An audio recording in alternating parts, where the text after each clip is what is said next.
Oh, look at that. It's like I'm getting it wrong already. So, yeah, so it seems like I'm by myself again today, or I forgot which account Nita got banned from Facebook again. So, I might have sent a good morning message to the wrong account. So I have to wait to see if the other account is what is actually her unbanned account. So I don't know what's going on. So I think she is still, what is it? She's still mourning the loss of the one strawberry that she was able to grow. And I guess she just needs space in this difficult time. Or the one blueberry she was able to, raspberry she was able to grow took her out. So I don't know. We'll find out soon. Oh my goodness. So good morning, everybody. On this, it's Monday, May the 4th. May the 4th be with you. Oh my goodness, for all those who participate and all for the lapsed Catholics who end up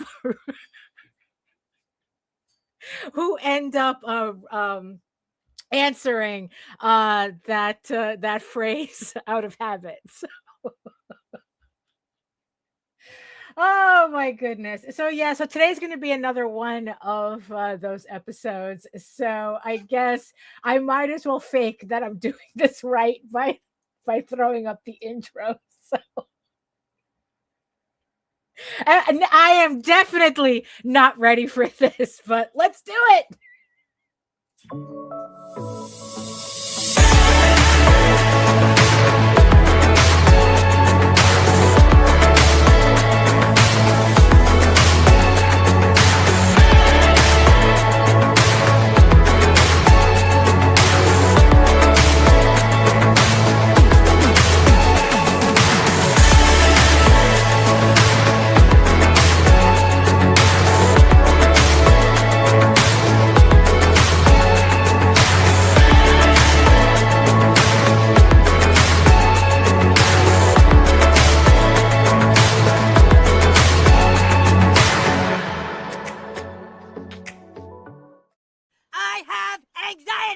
That means I'm in my shell and have a hard time expressing myself.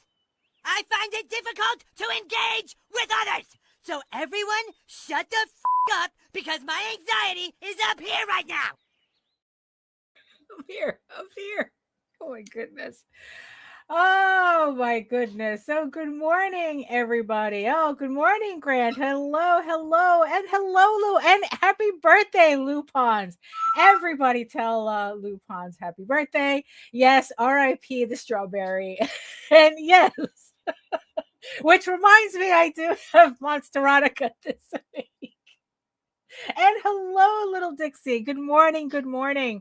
And yes, I see you, our beautiful eyeball people watching from regions beyond. If you are joining from Facebook, please come on over to YouTube. Join the sexy people in the chat. Keep them company. And while you're here, make sure you like, share, subscribe, and hit that notification bell so you get notified whenever any of our shows go live.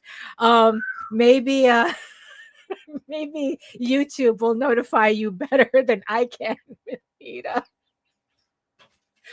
Oh my goodness. So yeah, so hold on. Let me just now I have to do everything by myself. And I of course completely forgot to put my links in the chat, which I am putting in the chat right now. Here we go. So there we go. So my links are going in just completely. Another messy live stream for you to keep you guys busy. So, oh my goodness. So might as well. So good morning, everybody. Hello and everything. My name is Daphne Lage, and I'm a cartoonist, illustrator, and comic book artist. Has self-publishing, fantasy comics since 1992. I'll let you do the math. I am known for the furry fantasy adventure Tall Tales, which can be read at Tall Tales, that's TAILS online.com. And I am also known for my medieval fantasy drama, Ego Raven, Heir of the First Unicorn, which you can also read online at egoworks.com, EGOWORKS. And for those who have been following the previous Kickstarter for issue 12 out of this 16-issue series, thank you everybody for supporting the campaign. Pretty much everybody's books have been shipped out except for the 4 sketch covers that I am working on today. So hopefully I'll be able to get these out before I leave for Monsterotica this week. And also for those of you who missed the campaign, but have no fear, the launch page for Ego Raven Volume 3 is on Kickstarter right now. It's a pre-launch page. The link, I just posted the link to the chat. So this is for Volume 3, collecting issues 9 through 12. So if you missed the previous campaigns, you'll be able to catch up not only with 9 through 12, but the entire series. Because all of the trades, all 3 trade paperbacks will be available on this campaign. So you can pick up the entire series and not have to worry about whether you missed anything. So yeah. Oh, and also one more thing too. We also have Rod Espinosa's Adventure Finders, the first volume of his currently Patreon exclusive webcomic. That it is the first book being produced by Indie Comics Network, and the link is in the chat and in the show notes as well. So if you're into fantasy and kind of like a D&D type of adventure of a group of kids who go out into the world for the first time and find more than they bargained for, the first volume of this series is on Kickstarter, is live on Kickstarter right now, and it has less than 3 weeks to go. I'm actually excited about this project, and I'm the one putting it together. So Rod is in the Philippines, and he can't run a Kickstarter, so we offered to help him with it. And I've been putting together the book. You know, he sends me the pages, and I am very excited to get a hard copy of this book. And I'm seeing it already. I'm reading it as I'm putting it together. But I'd really like to get a hard copy of this. So like I said, the links are in the chat and in the show notes. And Grant, what's Grant up to? Setting up files for League of Cryptids #4 to send to the printers. There you go.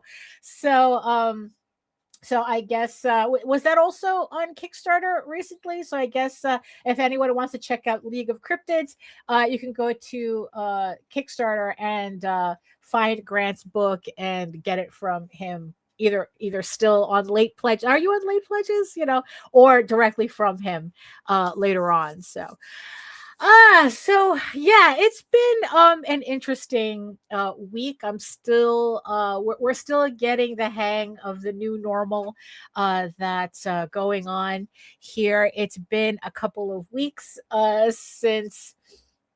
Okay, so Grant says it is in late pledges. So if you want, my books came in, so I'm in fulfillment mode. So there you go. So Melissa is in fulfillment mode as well for with The Alchemist of Aurelia, right? So it was a hardcover book. So so I hope that the whole printing overseas thing went really well. Obviously, it went well if you got your books.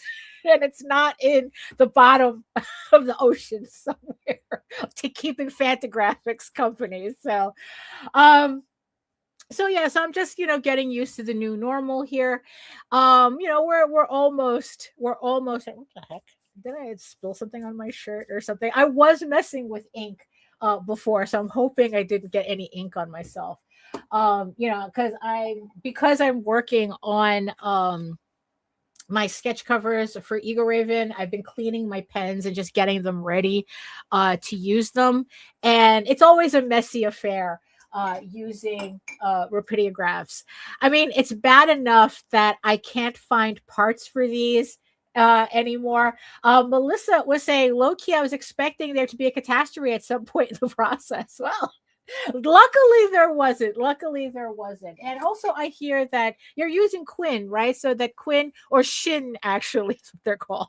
Shin. It's Quin. I hear that they're really good, and I know that when we did we didn't do the Tenchi Muyo books, but when the publishers who were reprinting our Tenchi Muyo work, um, was you know uh that they used Quinn as well, and they said that it was a great process. So I guess if anyone is looking, yeah, I think it's Shin, I think it's pronounced Shin, um that if anyone is interested in looking to do printing overseas, where it can be significantly less expensive, although the ship, they kind of get you on the shipping, but even then, it's like if you're wanting to print your comics or your books in bulk, they'll, check them out. It's I think it's like Quin, and they'll be able to help you there. So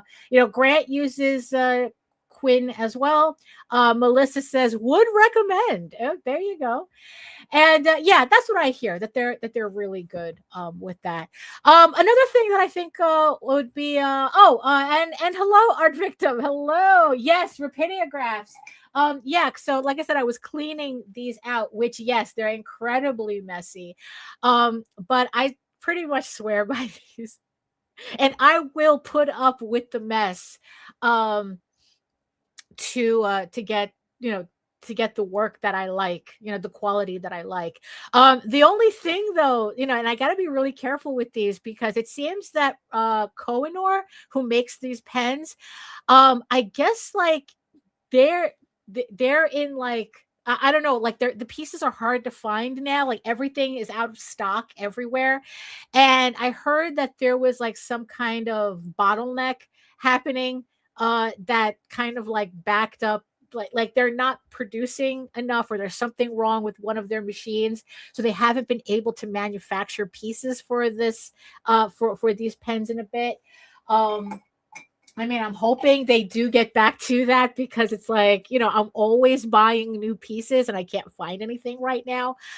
So I have to take care of the pens that I have, in order to do the work that, because in the end, I've tried all sorts of different pens, and the closest that I've come to finding a pen that would be the most similar to it is the Faber-Castells. These are actually like felt, but like felt tip or something, but they use like actual ink in these, so they work kind of like rapidographs, but the closest. Yeah, that's what I tried doing too, going on eBay. And I can find a lot of used ones, but the whole point of buying new is that, people, like if they're selling used, I don't know how much they took care of the pens. So, yeah, so when I can find them, I find new ones. I try to pick them up, because it's been a while since the parts have, been sold out. So sometimes I find some, sometimes I don't.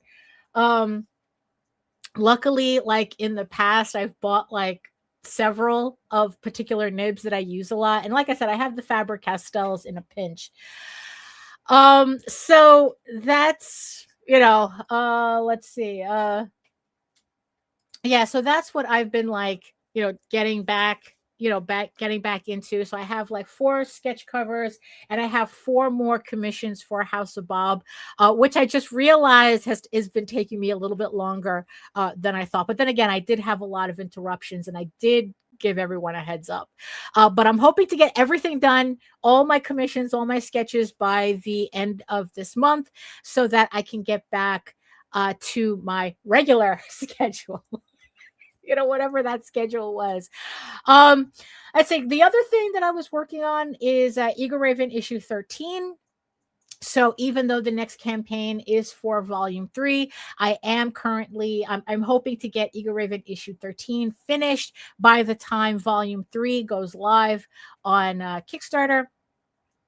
And I'm officially halfway through that issue.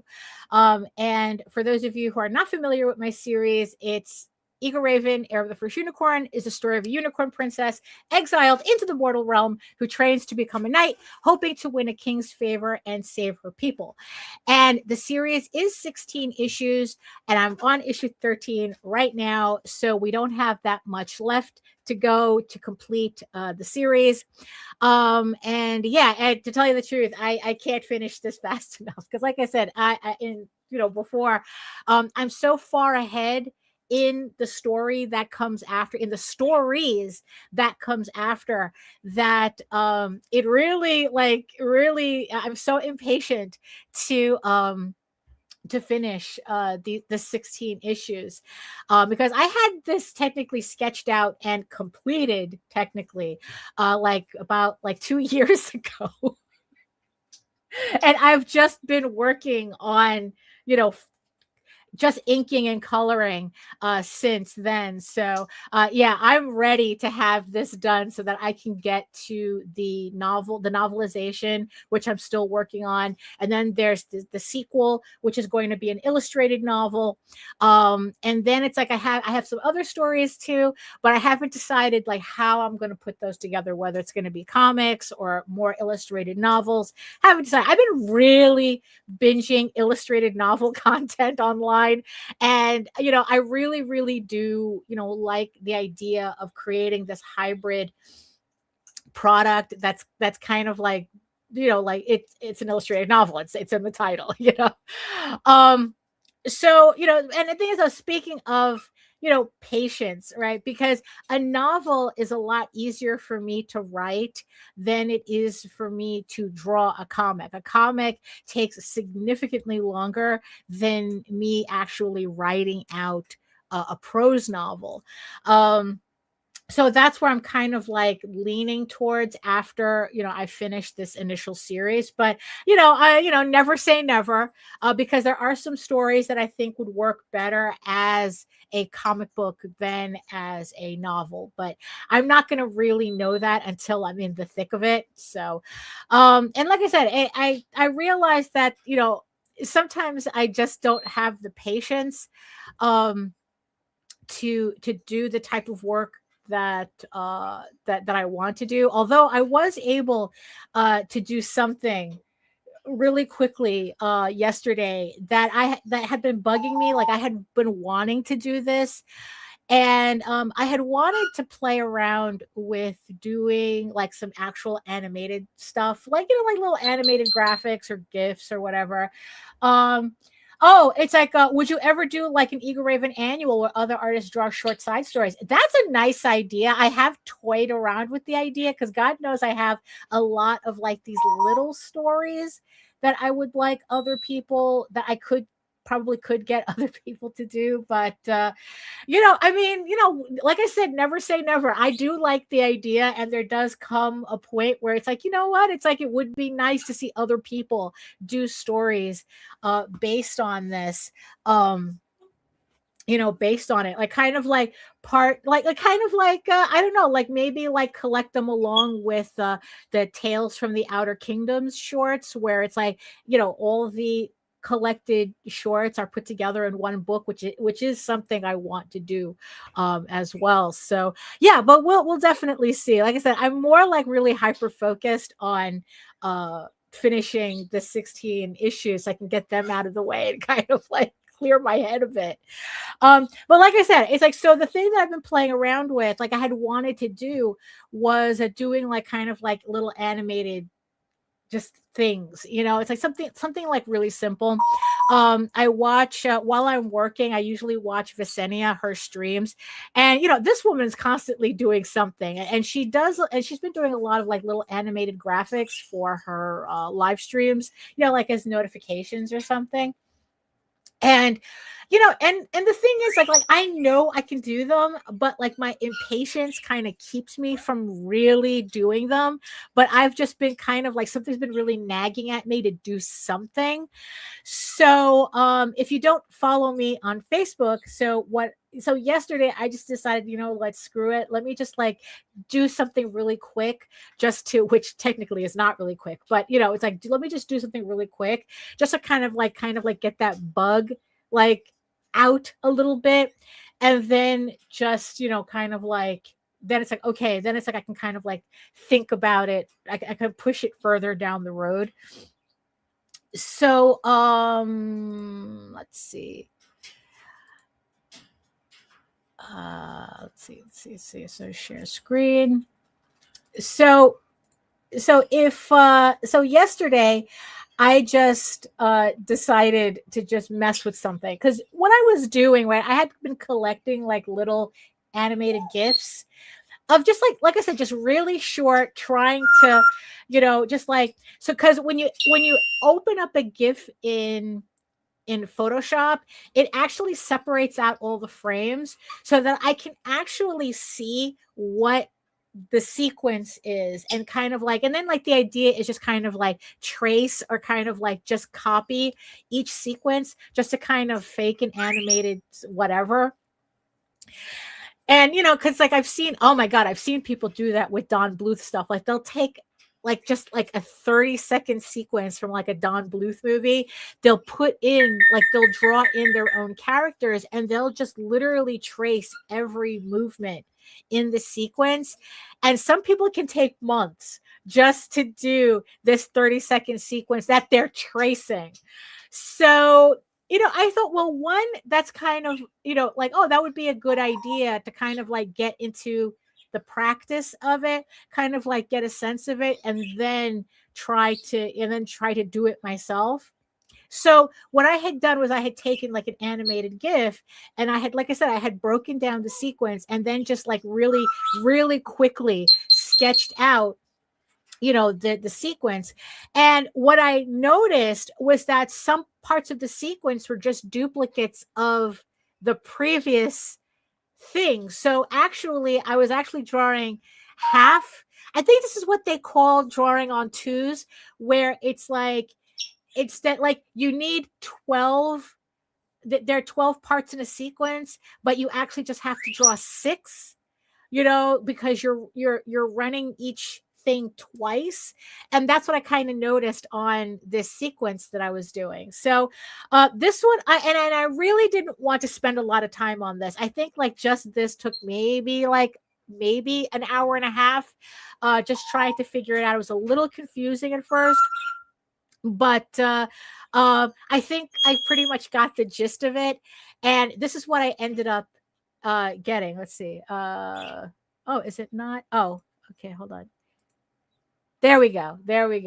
So I just got the gist of it, just by doing this little sequence. I think it's like what, 3, 6, 9. It's like 3, 6, 9, 10. So it's 10 frames, right? And and it's just kind of like I said, it was just, I did just enough to kind of like get the sequence going. And it's like, and of course, if you're familiar with it, she's kind of a little more chibi-ish in this thing, because I was copying like a little chibi thing.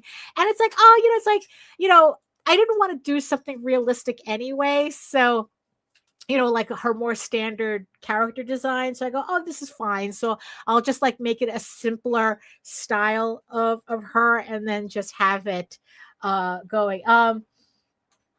Let's see. So Art Victim says, I love GIFs and little animations. I use Adobe Timeline. Well, this is Photoshop. This is the timeline in Photoshop. I know you don't like Adobe, but I think Clip Studio has been comparable. I also play on Giphy at times. Well, the only thing I don't like about Adobe is the cost. I mean, I think I'm like paying like $600, $700 a year on the entire suite. So yeah, that's kind of a drag. But I, other than that, I mean, I use these without a problem. Like I'm not hung up on using them or not using them. I really do like the Adobe suite. Photoshop, I pretty much trained myself on Photoshop to do comics. Clip Studio just made it a lot easier. and I do most of my work on Clip Studio, but there's a lot of things that I do bring back into Photoshop, just because I'm more familiar with it. But yeah, so this is Photoshop, and yeah, some programs will help by generating a frame in the middle of two frames. Yeah, I just haven't. I just did it manually here. Like I said, it's like I just wanted to kind of like I had this little bug to do something, and I think that like this gives me enough that I can kind of like figure out where to put in like maybe like more in between scenes so that I can just so I could just kind of like smooth it out a bit. But like again, it's like I'm so impatient now. Um and the funny thing is like this took me like I said, it's like I really struggled with this because I don't know, like I don't know, the whole thing about like onion skinning, and it kind of like threw me off, and I was having a little bit of a hard time with it. Although what's ironic is that I accidentally, when I was doing a sequence in the comic, I had accidentally done an animated sequence without even thinking about it. So it's just kind of funny how sometimes a sequence just comes really natural and I just end up doing it without even thinking about it. And then when I deliberately make the effort to animate something, it's like oh my god, it's like too much. So and it's just really funny because like I said, like this particular sequence, so this is the original sequence that I did for the comic, and I had just recently inked it and colored it, so so that page is like, because this is for issue 13, and I was just watching, and I wanted this sequence because there was this thing that Wendy Pini did in one of her books, one of the early ElfQuest books, where she kind of did something like a little animated sequence, sort of Skywise like trying to dance, or he was doing like a little acrobatic thing. Um, and I had wanted to do something similar to that because I liked the way that looked. So I go, oh, it's like I do have this dance sequence. So, let me just do something similar to that, so you get kind of like the sense. And of course I went overboard with it because I think Wendy's page only had like 4 or 5 of the sequence, and of course I had to do this many. So, and all I did is I was watching, like I spent an entire day watching like ballroom dance videos and sketching while I was watching these videos, because it's like, okay, so these are the poses and blah blah. And I ended up with this. And before I knew it, I realized it's like, can I animate this? Can I just put these together? Because it was just kind of funny how it does look like an animated sequence. And of course, and this is the original sketch version, of course, just out of curiosity, I decided that I was going to like, oh, let me see what happens when I put the sketches together. And lo and behold, I accidentally did an animated sequence. And I remember when I first did this, um, oh my goodness, Mike Jimmy, he was a friend of friend of ours. He from Switzerland, no, Sweden, Netherlands, from the Netherlands. He's from the Netherlands, and he actually asked me for the sequence so that he could in between it a bit more, and he did that in Clip Studio. I don't have, I have to like find the files for that, but like where this, I don't know, what was this, like 12, let's say 3, 6, 9, no, this was also 10, this is also a sequence of 10, and I think his came out to like 66, or like it came out to a lot. He put in a lot more in betweens than I had I had expected. So that was me doing an accidental animated sequence. While this one, was this one like really threw me for a loop. This one like really like, and I think that's when it comes to doing trying to do animation, I think what it is that I made it too difficult for myself. Instead of just sketching out a sequence and just going, yeah, it's like this. I thought too much about it and I made it more complicated than it really needed to be. Because apparently this came out fine. So, yeah, so I thought that that was a fun thing. Yeah, best accident. Yeah, best accident to have. you know so it's like, and I thought that, I thought it came out pretty good for an hour and a half worth of work. And honestly, because of course I always have to take a dig, I think that this process is a lot more interesting than dumping shit in grok and having it vomit out something for you. Because it's like, what are you doing? It's like, if you wanted to learn something, that's not the way to learn. Yes, happy. We are all about the happy little accidents here, So now what I just need to do is take the color version of that other sequence, put it together, and then, like, just put that sequence together and animate it. At least it'll be in color. So I was like, really happy with this, because honestly, like I said, I'm more satisfied with this than having something slopped out that I couldn't do anything with, even, you know. Um so that's what let's see. Yeah, so that was a thing that I was kind of like up to. Um another thing though, there was like a very quick conversation that me and Jose were having um about, the process, and about, like, making things complicated or not complicated when you don't need to. um there was a discussion about artists using creating their own assets, right? To, especially when oh, it's like Art Victor said, it's super fun. Are you going to then color that and all? I go, yes, I that's what I want to do. So now I want to, like, tidy it up a bit more, to see if I can kind of get it to be a little bit smoother. um but I probably just need to add like one or two more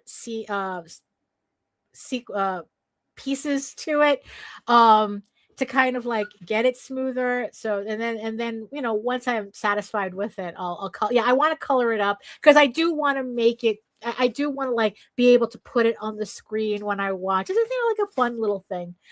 Um, so we were talking about artists who create their own assets, which is, ever since I started using Clip Studio, that's what I started doing. I would take pieces of the comic book pages that I'm working on, and depending on what I'm, like, drawing, um, it's like, if I know I'm going to use, I'm going to have to draw something over and over and over again. Um, what I'll do is I'll just draw like a master version of that thing and then save it as an asset. And then when I need to use it again, I just bring it in and just like cut and paste wherever I need it. Usually in my case, it's either kind of like either like a background element, or although I do reuse backgrounds sometimes as well. Like, I'll do the equivalent of making, like, if I need like a small scene, right, what I'll do is I'll expand it, right? I'll draw out the entire background, right? And then I'll ink that up, I'll color it up, and then like in animation, where I'll just use the sections that I need where I need them. So instead of like redrawing backgrounds all the time, I just have like this master background that I just use, and I just take pieces wherever I need. Right. And like I said, and I've done this, and especially now with these issues, there's a particular weapon that I need it to look exactly the way it does. And it has a little bit of detail in it. And instead of having to draw that dagger over and over and over again, I just made a master dagger. And then where I need it, then I cut it, I paste it in, and then I don't have to worry about it, and it's exactly the way I need it. And and of course, and this is not a new thing. I mean, artists, comic book artists have been doing that for a while, especially digitally, where it's like, because it's like, you draw like maybe like 5 people, and then you just repeat the people to make a crowd scene instead of drawing all 100 people. You're just, and it's like, it's just a very common technique to save time, especially if you do have, like a lot of things going on. And it's like, you know what, if you don't have to redraw it, why redraw it, and it saves a lot of time. But but Jose was talking about how it's like that there are people who they really don't like hearing that. They really don't like hearing that that artists have these particular shortcuts. Like, oh, and I remember like a conversation he was having with somebody who had, I guess, gotten like some artwork back, and they were concerned about a background. It's like, does this look like the same background as in this page? And and Jose's like going, who cares? It's like, what difference does it make? I mean, it's like, why is that an issue? It's just a background. If it's just the same background, if they're in the same spot, then what's the big deal, right? But the implication of the conversation was that, well, I paid for an artist to draw stuff, and he didn't draw that background. So in a strange way, I didn't get my money's worth, which I think is the most stupidest thing, right? To kind of like, but the thing is though, is that, we're still like, every couple of months, I still see online the whole, like people coming out, saying that's like, oh, if you use reference, you're cheating. If you trace, you're cheating. And it's like, oh, tell me you're an amateur without telling me straight you're an amateur, right? And and it's like, the fact that there are people who literally think that using reference is cheating is just like, oh, well, that's why you suck. In the end, it's like, that's the only answer I can have to that, because like, oh, well, then now you know why you suck, because you don't use reference. And even like professionals like Neil Adams, it's like, why draw a lion when you can just trace a lion and just draw it and then just ink it in your style, um I mean, it's like, it's kind of like the assets that Clip Studio Paint has. I don't like that. You see, what I don't like is when people use those assets, those 3D assets, just straight without doing anything to them. They're just plopping them in, or they're using assets that are way beyond what their actual skill level is. So you have kind of like really wonky looking characters, and then you have like these Akira Otomo style backgrounds. It's kind of, it's like, what are you doing? Right. It's like, tracing as practice also helps you learn how to draw the things you don't know how to draw, God forbid, right? Because also, yeah, it's like, because you end up learning that muscle memory as well. So it's like, eventually you do enough tracing, you'll get to the point where you can draw the thing without having to trace it. You get, if you're doing it correctly, that's eventually what you'll end up doing. And then it's like, like, just even like, oh, here's a pose in a photo that I like. Let me sketch out really quick the figure and then adjust it to what I need it. And there's people who get uptight about that too. Like, oh, if you're a real artist, you have to do everything from memory. And it's like, and again, and it's like, my answer to that, it's like, oh, this is why you suck. Because you don't understand this process, that you're literally magical thinking that this is, that art is some magical thing, right? When actually it's a learning process. It's a learning skill. It's like, and if you practice enough, however you need to practice, then the skill meshes. That's like saying, oh, that baby's cheating because it's learning to walk by watching other people walking. I mean, how stupid does that sound, right?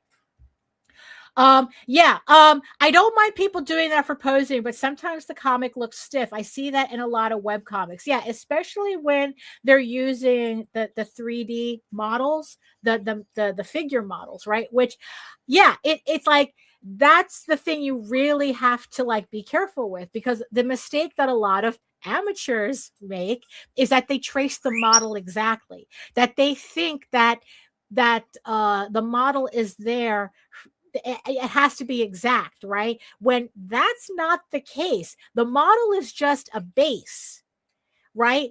And it's like, and then you have to draw. When you draw on top of it, you have to make your adjustments accordingly. So yeah, so if you're getting like really stiff posing, that's because you're the person doing that is depending too much on the base as opposed to adjusting where needed.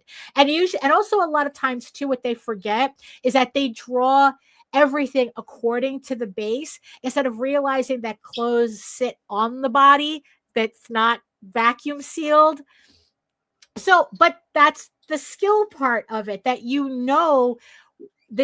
that you know what goes where, right? That you know how to use the models, right? Glenn, Grant says, one of my art teachers in college used to say, are you using the reference or are you letting the reference use you? That's true. In other words, tracing should just be the beginning of the process. Exactly. Not the end result.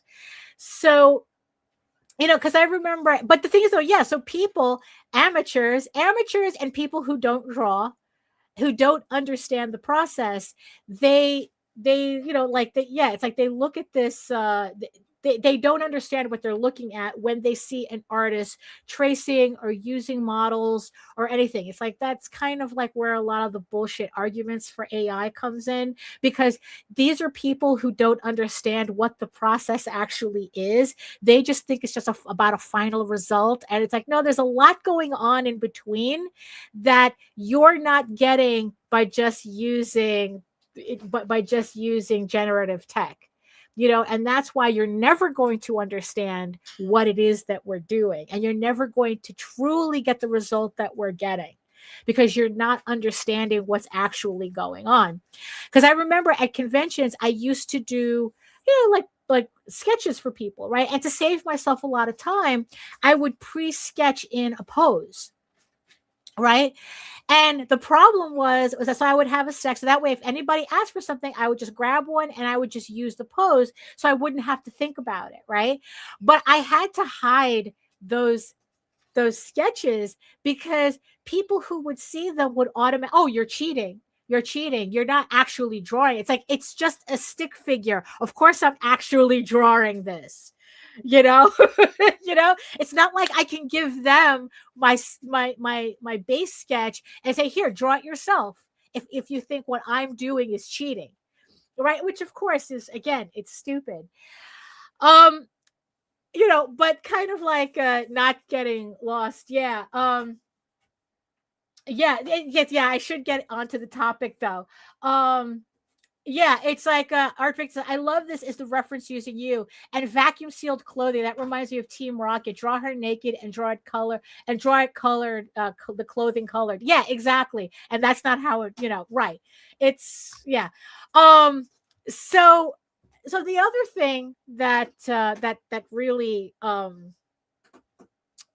that I guess, like, that I really wanted to talk about today, right, was, so I'm working on all this stuff, right? And I'm working on, my comics and my novelizations, right?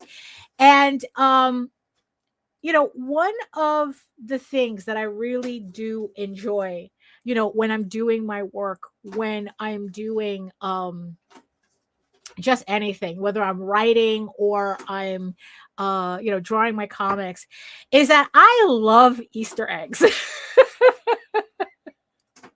I love putting Easter eggs in my work. I mean, it's like there's this whole thing in marketing where it's like, if you're trying to explain your comic or your book to somebody, like you're at a convention, right? The easiest way to do that is to compare your book to something else. that the person in front of you may recognize. So it'll be easier for them to kind of place what you're doing in their interest hierarchy, pretty much, right? And this is the reverse. So this was the reverse of what I was talking about. This is actually something I've seen a lot of artists hate, where it's like, oh, how dare you compare myself to something else, and pretty much the reason why they get uptight about that is because of this whole mythology of originality, where it's like, if you're able to say your book or your comic reminds me of something else, what you're saying, that what they take it as, because you're not saying that, is, did you steal that from something else, or you're not being original. Well, Imaginos, that's something a little bit different. That's something a little bit different. But that is, that's, unfortunately, that's a thing. That's a thing. And you got to watch out for those guys too, because that we can have an entire different conversation about that, about, like drawn lives don't matter, but Jesus Christ, can we please have some standards? I understand that these characters do not exist, that it's just a drawing, but boy, are there people pushing some lines here that I don't want to cross. And as an artist, we have a right, to not cross that. It's like, yes, they're imaginary characters, but Jesus Christ. But like I said, we can save that topic for another episode. So it's like, so there are people artists who don't like it, or creators don't like it. It's like, oh, well, this is like this, that's or the other thing. That could be toxic nostalgia too, depending. Well, you know what? I know exactly what you're talking about. I'll try to fit it in. But but what I'm talking about, right, is that whole, like, like, on one hand, people have this obsession with originality, but on the other hand, they want things to be exactly the way they remember it. And that could be both the creator or the person looking at your book. So it's kind of like, so it's like, so like I said, I like the Easter eggs, putting Easter eggs in. Like, I like to put the thumbprints of everything that ever inspired me in my work. Well, like I said, whether it's writing or whether it's in the artwork, like, I really don't shy away from my inspirations, and that's really how I look at it. It's like, look, it's like, these things inspired me, so it makes sense that they're a part of what I create, and it's like, and it's not like a 1-to-1. That's the difference. Like, it's like, it's like I've said that Ego Raven started off as a She-Ra fanfic, right? And and there's certain elements of She-Ra in Ego Raven the comic and in the novels, but it's not a 1-to-1. Like, you would kind of like, I would like to think that I put it in there enough that people would go, wait a minute, is this what I think it is? Is that, it's like, and it could be. And and it's like, and I don't mind it when people actually find those Easter eggs. Like, oh, wait, were you inspired by ElfQuest? Did you read ElfQuest? I was like, the hell? Yeah, yes, I did. Yes, I did. And like other things, like, it's like, if you're familiar at all with The Last Unicorn, those it's all over. It's smeared all over. So it's like, I don't have a problem, like, referencing my nostalgia as inspiration, because it's like, that's where it came from. So it's like, I grew up on Dungeons and Dragons and She-Ra and The Last Unicorn and The Secret of Nim and ElfQuest and Rocket Raccoon, and it's like, and certain characters have traits from everything, mixed in, and it's like, and I'm not going to shy away from that, and I'm never going to deny it.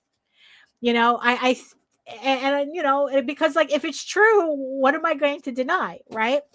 But then it's like you have people where it's like if you're going to reference something, it's either all or nothing from them. It's either an exact one-to-one to their whatever it is that they're nostalgic about, or it's trash. And honestly, I think that that's kind of like a stupid way to think, because the whole point of creativity is to take what inspires you, to take what you're nostalgic about, and then to create your own version of it, to create your own. Yeah, it's just like it's like, because it's like, yeah, it's like you're going to be taking this thing and you're going to be running it through a filter of your own experiences, and then that's what comes out. And you know, the fact that there are people who will, it's like, no, it has to be a one-to-one. Oh, then you're not doing it right. It's like, no, I'm doing it correctly. It's just that I'm doing it correctly to what I'm doing it for. Um, you know, I remember getting into kind of it wasn't really an argument. We didn't get too much into detail about it, but you know, this person was talking, they were talking about mythology, right? And talking about being accurate to mythology. And if you really think about it, if you put like rub two brain cells together about the idea, there's no such thing as accurate mythology. There really isn't. I mean, it's like you even look at, you know, like folk tales and things like that. There is no accurate version of anything, because just the nature of what it is, it changes from, you know, it changes from person to person telling the story. It changes from as it jumps cultures. You know, it's like the nature of this material is change. So to say that, oh, this is accurate mythology is it's kind of a silly thing to say, because it's like, unless there's an actual archaeological reference for it, it's accurate to what? You know, so the example that I would give is you know, so the example that I would give is back, it's like, you know what it is, does anybody complain that Disney's Loki and Thor are not really accurate to the mythology? I mean, has that ever been an argument? But for some reason, if like in like individual create but then again, there are people who think that Marvel created Loki and Thor. Like they made up that shit. So, you know, ignorance is ignorance, I guess. Um, you know, but it's like what they did was they took the mythology and then they made their own version of it. But to say that these are inaccurate, it's like, no, they are accurate. These are the Marvel versions. This is the Marvel version of Norse mythology, just like they have their Marvel version of, you know, Greek mythology or whatever, you know. And it's like, they're not wrong, they're just based on something, and they built their own mythology on it, right? Because I remember like several years ago, when the Loki television series was coming out, and there was this whole kerfuffle over Disney trying to trademark the name Loki, and everyone's like going, "The fuck you are," you know. I mean, like, Loki is mythological. It's part of the name is part of the culture, and just like Thor, because they don't own the trademark to Thor, they own the trademark to the mighty Thor, right? So that because that was the only way they were able to do it. So for them to even try to just, oh no, Loki is going to be our name, it's like, no, it's not. It's like, but this is just again another example of, you know, a corporation trying to steal culture away, like our right to culture. You know, I mean, it's like our right to mythology. I mean, it's ridiculous, you know. So I don't think that that they were able to get away with that. But I had said that I had made a joke at the time that it's like, you know, I think what everyone needs to do is make up their own Loki character and use it. You know, it's a kind of like do like an artistic I am Spartacus type of thing, where it's like you know, and in the end, it's like that's how I ended up. So I ended up doing my own Loki character, and now he's one of my favorite characters in Ego Raven. You know, I made him he became a very important character in my canon for Ego Raven.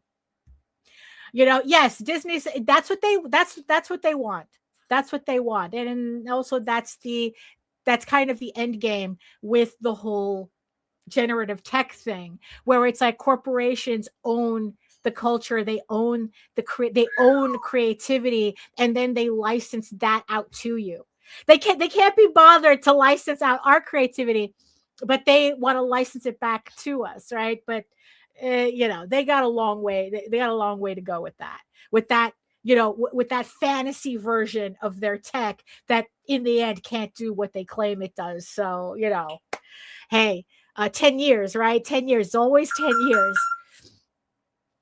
You ever notice how did you ever notice how all these stupid tech companies, when they come up with something like this, they always say in 10 years it's going to be, everyone's going to be using it.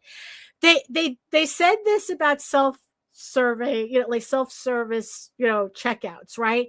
Which even when like a lot, like even though we're seeing it in a lot more places, just as many places are taking it out. Like Walmart completely removed self-checkout, you know, in some areas. And it's the same thing with, you know, a lot of, you know, places, right? And then they were talking about, oh, in 10 years, all our cargo is going to be delivered by self-driving cars, right? Everything's going to be a self-driving car, right? They said, oh, 10 years, in 10 years. Then it's like in 10 years, we're going to be on Mars, right? On 10 years, Mars, 10 years, Mars, right? And then it's like in 10 years, crypto is going to be, we're all going to be using crypto. Right? In 10 years, NFT, everyone's going to be owning NFTs, right? And now they're saying the same shit about generative tech. Oh, in 10 years. It's like, yeah, what's so special about 10 years? Right? And how is it working out for all those previous things, right? All those previous things. But that's not my point. So yeah, so it's like, you know, but there are people who say with a straight face that it's like, oh, it's not accurate to the mythology. And it's like, it doesn't have to be, because I'm not it's like, I don't have to be accurate to Norse mythology because I'm not writing Norse mythology, you know? So my Loki, my Eros, my, you know, anything else, I even have my own Thor in there. It's a goofy dipshit. You know, it's like, there, you know, it's like I'm not doing a dissertation on Norse mythology. I'm not interested in the, you know, archaeological record of Norse mythology. That's not what I'm writing. So I don't have a responsibility to be accurate to it. You know, there are academic versions of mythology if that's what you want, but you're not going to find that in my book, you know, but it's like, you know, for you to kind of like hold that against me has nothing to do with me. You could try to hold it against me, but it has nothing to do with me. You know, if you don't want to read it, that's on you. You know, it's kind of like how I take like folk tales, right? I take folk tales about fairies and elves and things. And then what I did was I pretty much took all my misunderstandings about these things and then just turned it into my versions of the stories, you know. And it's like, again, you know, it's like elves, fairies, whatever. I'm not doing some kind of academic dissertation on this stuff, so I have no responsibility of being accurate to whatever it is someone is claiming I need to be accurate to, you know. So you know, so it's like, so I don't, you know, so the thing is that, you know, and the thing is though, nobody should be going to fictionalized media expecting a documentary. The only thing that should be a documentary is a documentary. But like this whole like based on a true story shit, always ignore that, because it's like, yeah, it's based on a true story the way, you know, my final figure drawer, my final piece is based on the stick figure that I started off with. You know, I mean, it's like, I can't tell you how many times I've looked up the actual story that a movie was based on, and like 99% of it was made up. Like they took like the base story, and then they just made everything up to make their movie, right? But then they have the nerve to say based on a true story. They might as well say, well, we heard this somewhere. This happened somewhere, and we decided to make up our own version of it. So yeah, so you shouldn't be coming to fictional, even that's true, because yeah, I ended up finding out that there is no regulation for documentaries. All documentary is just a genre of whatever you're doing. It's just a genre, right? But it's no more regulated than saying you're doing a fantasy movie, you know? So right, it's like I just want to do real hip hop shit in a cyberpunk setting and make it feel like authentic hip hop. Right. And the thing is though, it's like, but we know what hip hop is because we're still living with it. The people, most of the people who started hip hop, they're still alive. I mean, so we're able to actually like reference them and visual, and imagery, we're still able, that are still in our timeline, right? So we're able to get a certain accuracy, for that. Yeah, looking into the making of Super Size Me, it's complete bullshit. Yeah. That documentary completely changed how pretty much McDonald's ran their company, and it turned out that the guy made up all of the data. That it's like that he was using the documentary to pretty much cover up his extreme alcoholism. And that he didn't eat as much food as he was claiming. He didn't eat the food that he was claiming. It was just literally a cover for his alcoholism. And it was like, holy shit.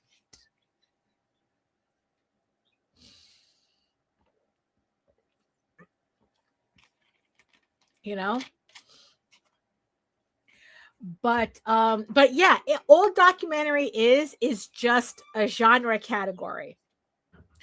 So yeah, so it's like, but the thing is though, when you're looking at everything else that's not a documentary, not in that genre, you should not be treating it. Nobody should be treating this media as fact. Or it's like, oh, you have to, like the whole the whole controversy over the Odyssey, right? Where it's like people are freaking out that it's not accurate and this, that, and the other thing. It's like, look, the book is about the gods interfering, fucking with this guy. It's like, how are the gods accurate? you know, I mean, and I think, and I think like I kind of like understand what Christopher Nolan is trying to do. I'm not going to see the movie. I really don't care. But like the decisions that he's making, I understand. But also like the things that people are complaining about, I understand too. But at the same time, he's not making a fucking documentary. Not even the book was a documentary. So so it's like, so either it's like you're respecting the creative process, that there is a creative process there, or you have a you problem. It's like, in the end, that's what it boils down to. It's like, look, it's like either the creativity means something, or go do you. It's like that's really all it is. And and that's the thing. And the way I see people, like, they will only interact with things that are one-to-one to their nostalgia, to what they're, and that's part of the toxic nostalgia. Oh, I grew up with this, right? So any new version that they make is trash, right? And it's like, no, it's not trash. It's just a version different than what you grew up with. It's just you're not the audience anymore. And I think that that's where toxic nostalgia comes in. Where it's like where somebody says, "Oh, like they hate the new Godzilla movies because these are the Godzilla movies I grew up with." Fine, then go watch those fucking old, Godzilla movies with the rubber suits. Nobody's asking you to give a shit about the new Godzilla stuff. I love the new Godzilla stuff. I saw the old stuff too. It's like I like what they're doing with the new stuff. The fact that it's not 1-to-1 doesn't matter. Like Dune. Dune is a good example. Right. The thing about for me about nostalgia is only about a feeling and not the actual imagery. Yeah, exactly. It's like they're upset. Like the new Godzilla doesn't make them feel the same way they did when they were kids watching old Godzilla. Again, that's a you problem. That's a you issue. And honestly, maybe look into therapy while you're at it. Instead of like constantly complaining about how everything is, it's a personal affront because it doesn't cater to you specifically.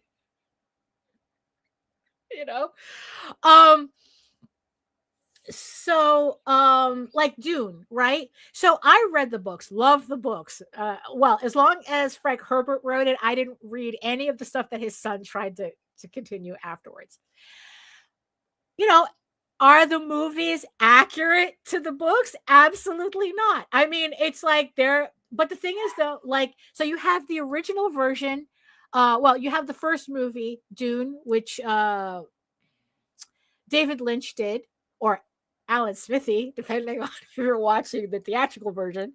But if you watch the uncut version, David Lynch did that. And there's a lot of things in the movie that's not in the books at all. But I give it a pass because Frank Herbert worked on the movie, and he made changes that he felt made sense to his book, even though it wasn't accurate to the book, or at least the screenplay, the screenwriter. He worked with the screenwriter who came up with, like, the whole thing with the gun does not exist in the book. The with the voice, with the voice activated gun, it doesn't. I forgot what it was called. The weird weapon, right? I think it was called. They, but at the same time, it's like I was able to appreciate, because honestly, the Lynch version is still my favorite version. I appreciate what they did there, because the tone, it still kept the tone of the books, even though it wasn't accurate to the book, right? And plus the design sense was so crazy. It's like, how couldn't you, as a creative person, how could you not, enjoy that movie? Like, they just went absolutely batshit with the design work on David Lynch's Dune, right? So then you have the new Dune, right? You have the Villeneuve versions, right? Which, again, accurate only up to a point, because like they changed the whole storyline. They changed Paul's storyline. They changed Aaliyah's storyline, and it's like, sure, was I kind of like, oh, I'm disappointed. But at the same time, it's like, I kind of understand what he's doing, and let's see what happens. It's like, I like the first movie, really like the second movie, and I'm really looking forward to the third movie because I really want to see how his decision-making affects the story that was originally laid out in the novels, right? But I'm not, are there people going, oh, it's not exactly like the novels, so I'm not going to see it? It's like, okay, great. Do you want me to throw a party for you? Do you want me to get call Bella Hadid? I mean, it's like, so what? Okay, it's not accurate to the book. Go enjoy your life. So it's like, so I want to see like how he changes, or if he even references it at all, that it's like, Aaliyah is called Aaliyah the Knife for a reason. It's a not spoiler because it's in a book from the 70s. You should have read already. So Aaliyah the Knife is called Aaliyah the Knife because she's the one that kills Baron Harkonnen. It's either Harkonnen or Harkonnen. I think the actual pronunciation is Harkonnen, but I like the David Lynch pronunciation, but it's Harkonnen, you know.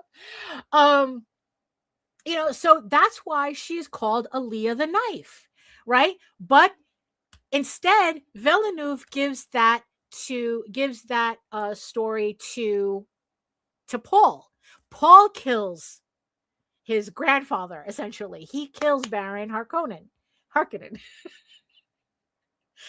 So now, and then it's like Aaliyah is not even born at that point, but now I'm curious as to, it's like, okay, what are you doing? What are you doing? Like, how are you going? Like, what, not even how are you going to fix this? Like, what decisions did you make? I'm curious about that. Although I definitely understand why everyone is stopping. Like the story pretty much stops at the end of Children of Dune and does not continue after that, because I don't think anybody wants to tackle the whole unhinged mess that is Leto the Second.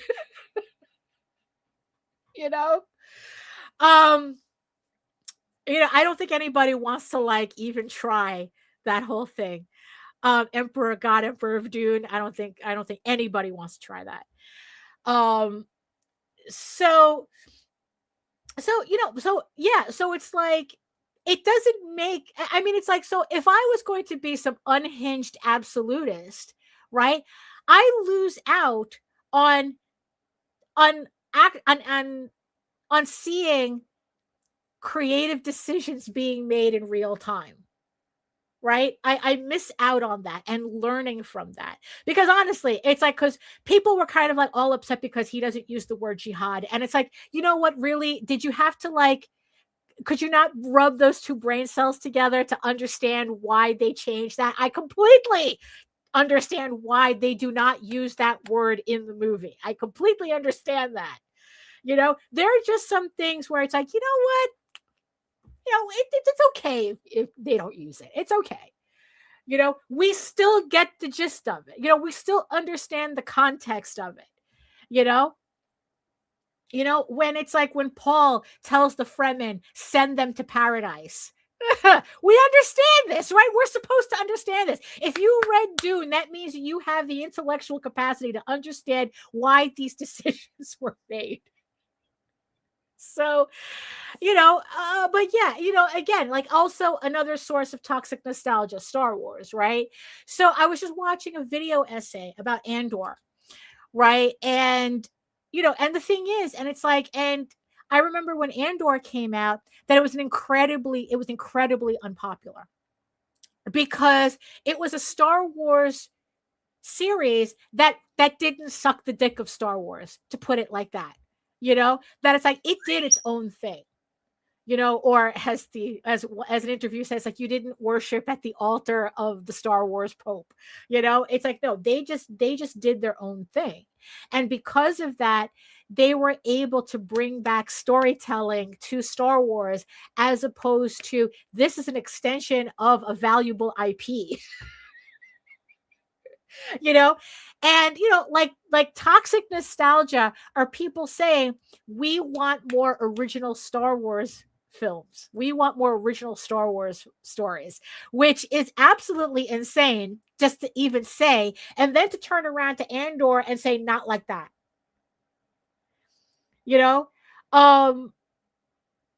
It's like, and then what happens is that these people lose out on some really powerful storytelling, because, no, this doesn't make me feel like how I did when I was 10 years old. Again, therapy. Highly suggest it. Because you're just telling me more issues about you than you are about this thing you're mad at. The same thing, like what happened with She-Ra, right? They created an entire new series of She-Ra for actual 10-year-olds, and grown-ass men got their panties in a twist over it, and it's like, bruh, you're not the demographic. But I think also that's kind of like a part of it too with toxic nostalgia, that the second nostalgia turns toxic is when part of that anger towards the new thing has more to do with you're not catering to me specifically and how I felt when I was 10 years old watching this, or 9 years old, that you're not catering to me specifically in a way that makes me remind me of why I peaked at 12. It's like, I mean, because really, some people be acting up like, holy shit, really, therapy, really, you know? And I think that also sometimes when, so there's like this difference between nostalgia that you use for inspiration and nostalgia that that stifles what you're doing, because unless it's this and this, the story's not then it's not, I'm not going to do it. But why? Like, why does, like, changing the thing, right, yeah, the way, right, exactly, it's like, well, the whole X-Men 98 thing, it's like with what's his name, Gambit, in his little crop top, in his little slutty crop top, it's like, do you guys even remember the 90s? It's like, come on, you know um right, it's like, yeah, it's like the people who try to who didn't experience the 90s trying to recreate the 90s, and everybody who knew the 90s are like, oh, yeah, that's not how it was. But at the same time, there are certain elements that was like that, um it's kind of like like, because what it is like they're trying to get an aesthetic of a thing rather than the actual thing, you know um like the superficial trappings of it, like the thing that I found super irritating in Wonder Woman, whatever the fuck, what year that was, 88, whatever, or eight, or Wonder Woman 80, whatever the fuck that was. And it's like, and they show Steve Rogers in a suit and a fanny pack. And it's like, nobody dressed like that. Nobody wore a fanny pack with a suit. Stop it. It's like, this is somebody says, well, a fanny pack is 80s, It's like, yeah, but there was certain context as to how these things were used, how certain design elements were used. It wasn't just the night, like just anything from the 80s vomited up on top of each other, you know?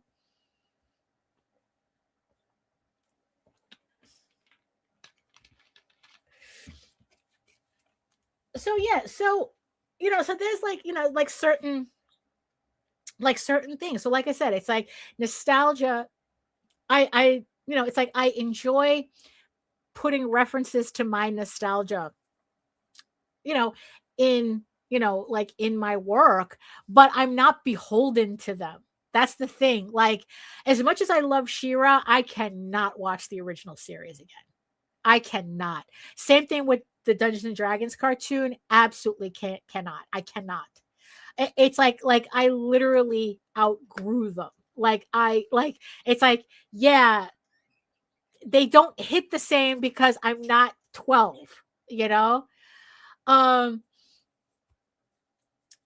you know, um, it's like, yeah, I mean, it just depends on what you're looking. It's like, honestly, I couldn't get into the new Voltron.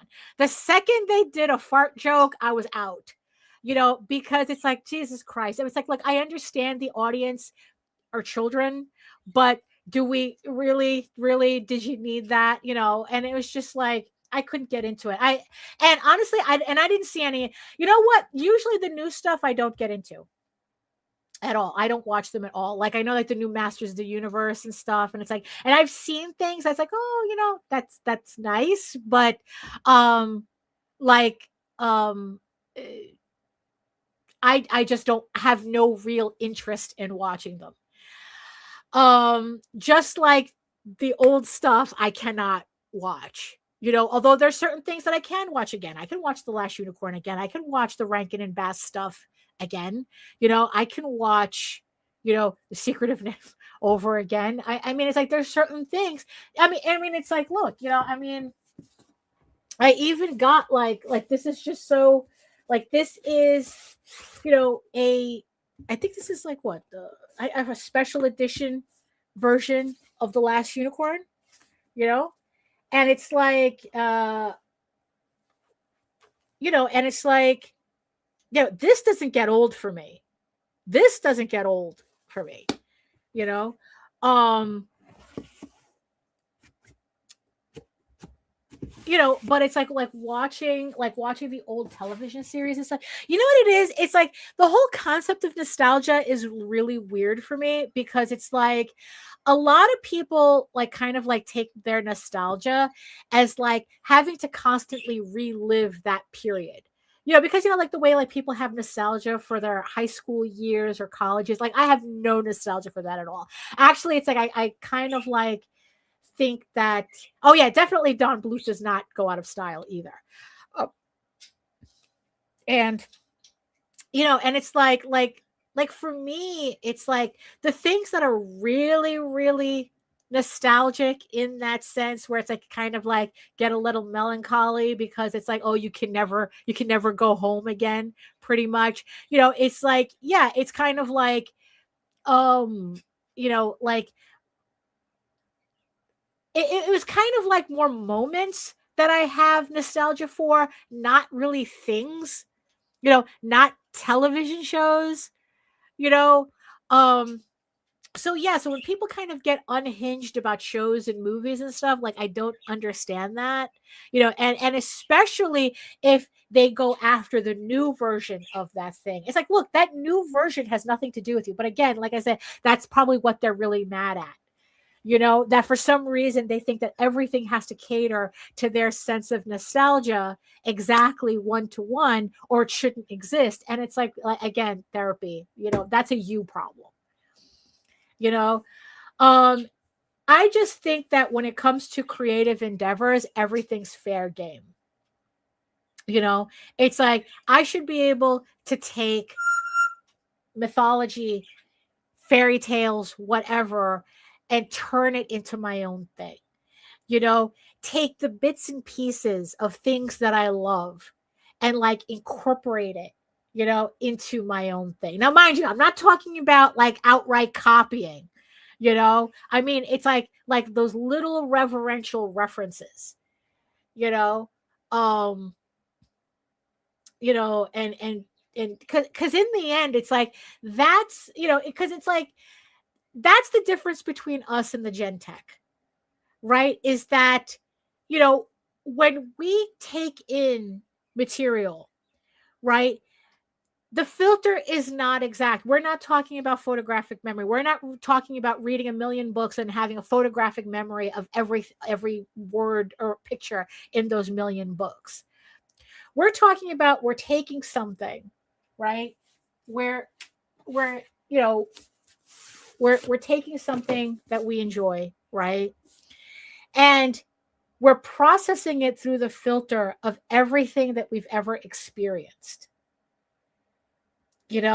It's like Molly Grew. There's a reason why Molly Grew's scene hits differently when you're older than when I first saw it. Even though like I kind of understood the tragedy of it, but I was thinking a little bit more literal when I was a child watching that for the first time than being where I'm at now and like, oh, I know exactly what you're talking about. Well. Speaking of, look who's decided to join us. Okay, so like I am so sorry, Daphne, and I should have come to you in your youth too. Oh no! Look, how dare you come to me when I am this vlogging by myself? Bitch, I love you so much. I have been awake. Okay, so like I woke up and I was cramping really bad. No, the velocity came today. Yeah, so I took a pain pill and I was like, I'll lay down for a little bit, and I set the alarm on my Central. Oh, right. And so like Rowan comes in here and she's like, Mom, Dad says we should go ahead and make a Walmart order for dinner tonight. And I was like, oh, okay. And I'm noticing the sun's up really good and stuff Right. now. And Mhm. I'm like, what time is it? And Rowan didn't say anything. I was like, Alexa, what time is it? And the bitch comes on and I'm like, holy fuck. I was like, Daphne. Holy shit, bro. I am so sorry. But I had to jump on here because I could not let you think that I abandoned you. Oh, no, not at all. Like I said, we probably figured that you were having a very hard time after the loss of your strawberry. I want to thank everybody for the donations and kind words. My Right. strawberry was cute. So did you know what got it, or you're just assuming it could be anything? I had suspect it was a fucking raccoon. Oh, okay. There you go. Oh, But you tried. There should be there should be others. I did successfully find a blackberry, but I did not plant the blackberries. The birds shitting in my yard planted the blackberries. Well, that's how it's supposed to work. But I've protected them. Right. But you know, somewhat. Just make sure it's the right kind of berry to eat, though. Oh, Jesus Christ, dude. Do you want me to hang out while you wrap up, or you want me to get the fuck out of here because I've been useless? Right now, that's fine. That's fine. So Little Dixie says, as long as the new media shows some respect for the source material, I am fine with a remake. And I think that's, that's like I said, Villeneuve, even though he made changes from the Dune novel, I felt that he succeeded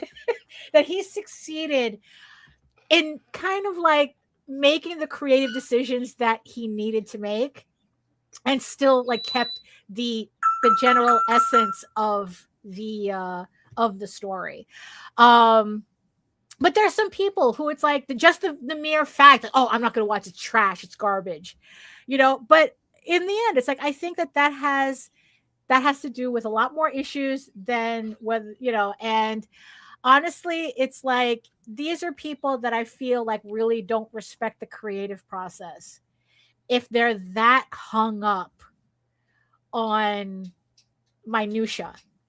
I mean, it's like I've literally seen people at the ending of Rogue One complain that they didn't like the movie because the positioning of the ships in the final scene was wrong.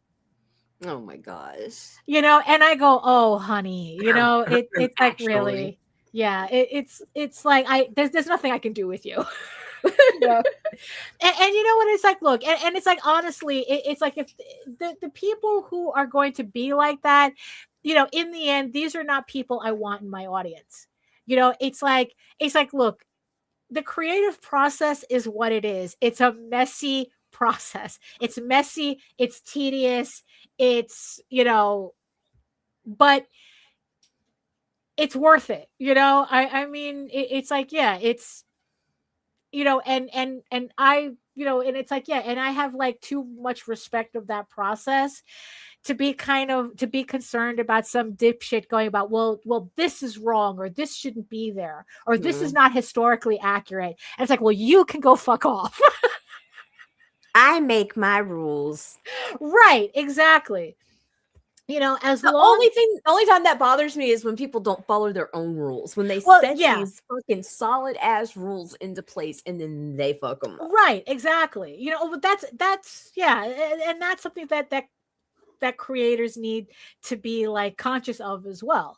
It's like, you can play fast and loose, but your story still has to make sense in the context of your story. I mean, it's like, look, we see the difference between what Peter Jackson did and what Amazon did. And all the screaming in the world wasn't going to change a goddamn thing about what Amazon did. So you know what?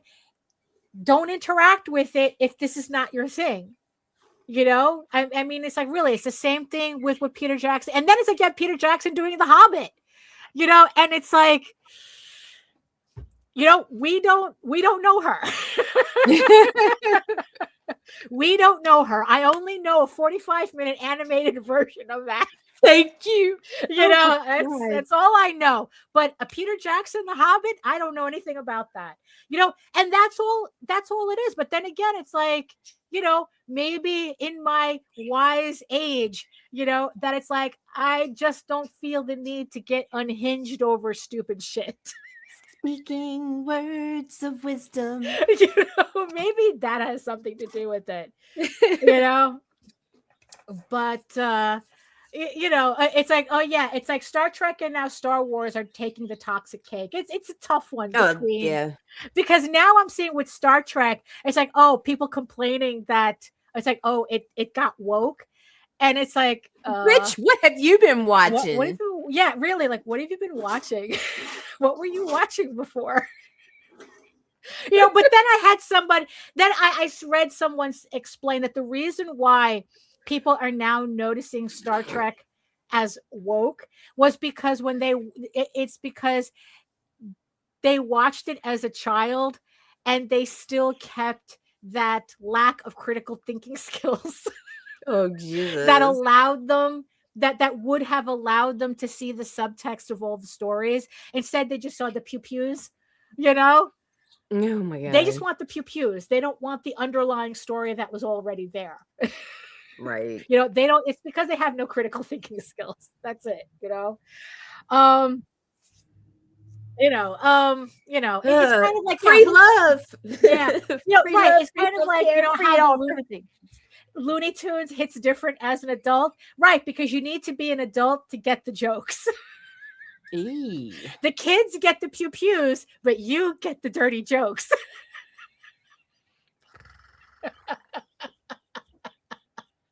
You know, it's like watching the Muppets, you know? You know, the telephone pole gag. Oh my God. No. Oh my goodness. So so we had Anita coming in clutch at the end here. So any final thoughts? Which I don't even have my initial thoughts yet. So, no. I just had to show up. I can't have you having abandonment issues. No, that's fine. I kind of figured you were either like, even though your desk is now next to your bed. All I had to do was roll over. I still got eye boogers. Right. Yeah, I ain't even had my morning pee yet. That's how scared I was. Look, I woke up with some straight up adrenaline anxiety. I'm like literally, I'm like rolled over, fell in my chair, pulled the microphone to my mouth, and I'm like, please forgive me, baby. I love you. It's okay. It's okay. I guess just to remind everybody, next Monday there is no show because I will be at Monsterotica this week and I won't be back until late Monday. So we will be back. Me and Nita, hopefully Nita will be able to kind of like we'll be back on the 18th. And hopefully back to our normal whatever this is, and maybe not. Maybe the whole point of the show is that it's whatever happens. Nothing's normal. Yeah, nothing. And it never has been. Never. That's true. We both like Star Trek. Yeah. But I'm glad you made it, Nita, even if it was for the last couple of minutes. Me too. Me too. Oh my goodness. So I want to thank everybody in the chat for keeping me company, keeping us company now. Because Nita wouldn't do it. Right? Happy birthday again to Lou Pons. Everybody say happy birthday to Lou. Yeah, and thank you so much to all of our beautiful eyeball people watching from regions beyond. I'm glad that you stuck with us. You could be listening to anything else, but you decided to listen to me, to us at the very end, because you have stuff to do. Because sometimes I don't know whether we should curse or not. You have stuff to do, and you wanted to listen to us in the background instead of like, oh, I don't know, your Spotify playlist or something. I don't know. Listen to Drake again. I don't know. So thank you so much for joining us. We appreciate every single one of you. Like I said, you could be listening to anybody else, but you still Jesus Christ, you stayed with us. So thank you so much. And if you want to learn more about me and my artwork and everything else, including the campaigns that I have links for in the chat, where's my stuff? Okay. You can head on over to my main portfolio site at egoworks.com, EGOWORKS, where you can read Eagle Raven, Heir of the First Unicorn for free. But if you prefer your fantasy to be more of a furry Lord of the Rings adventure, you can follow the link over to Tall Tales Online, where you can read an archive of over 1,000 pages there for free, all hand-drawn in meticulous pen and ink detail. That's not historically accurate to anything. Perfectly accurate. And don't forget to sign up for my newsletter, either on the websites or here, where you see this QR code right here, where you can keep up to date with all of my art, new art, sketchbooks, comics, Kickstarters, everything, and also get a free PDF comics bundle just for joining. You get to enjoy Eagle Raven, Tall Tales, and the Oswald Chronicles for free just for signing up. And again, one last reminder, Eagle Raven, Heir of the First Unicorn, Volume 3 is on Kickstarter on pre-launch right now. So I don't have an exact date as to when I'm launching it yet, but the link is in the chat and in the show notes. So make sure you click that notify me, not the bell, but the button, so that Kickstarter sends you an email when the campaign finally goes live. And also we have Adventure Finders by Rod Espinoza, which is also on Kickstarter. This one is live. It has less than 3 weeks left on Kickstarter as well. So check that out. Link, show notes, and chat. So thank you so much again. Thank you so much, Renita, for coming in at the last minute. Right. Just living up to her creating chaos. Anita name. is never late, nor is she. There you go. Absolutely. I see what you mean. That's bullshit. I am so sorry. I'm so sorry. No, it's fine. It's fine. We'll do it again the next time. Yeah, we will. So there we go. Now we're ending on the right foot. And in the words of the ancients, eat your food, moisturize, mind your business, and do the work. Because when you actually do the work, you never have to fake any of your accomplishments. Thank you so much again, and we'll see you next time. Toodaloo. Well, then get your shit together. Get it all together and put it in a backpack. All your shit, so it's together. And if you gotta take it somewhere, you know? Take it to the shit store and sell it. Or put it in a shit museum. I don't care what you do. You just gotta get it together. Get your shit together. I told him I can be a fighter if you want. I'll be there to catch you if you fall. I can make it bright.